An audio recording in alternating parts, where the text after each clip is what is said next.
जय हिंद। जय हिंद।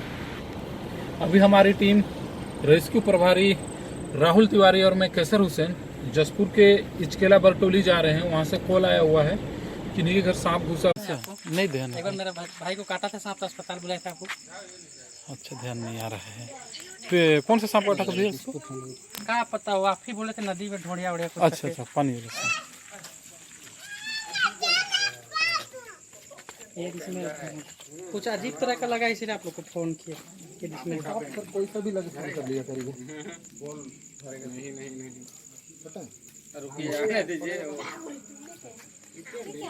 कहाँ से लेके आओ ना। कितना बड़ा है भैया? लेके गए थे सांप। कितना बड़ा है? इतना बड़ा लगभग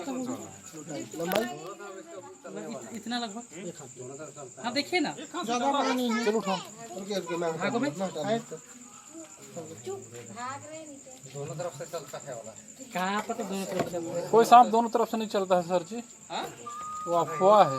ये मेरे को तो अफवाह है क्योंकि उसका पीछे मोटा रहता है ना, पतला नहीं रहता है पूछ, तो ऐसा लगता है कि दोनों तरफ चलता है।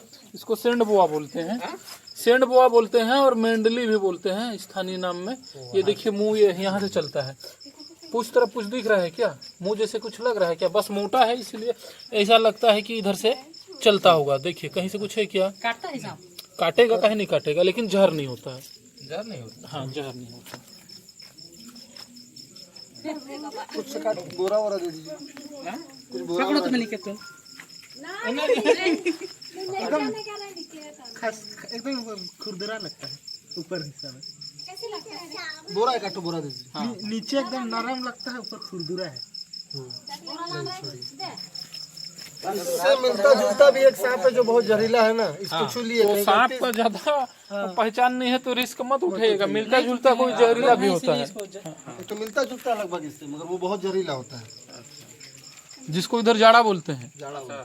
हाँ तो इससे मिलता नहीं, इसी रंग का रहता है, मिलता जुलता है। बस इसका पाना मोटा है और उसका पतला रहता है। इसको छोड़ दीजिएगा।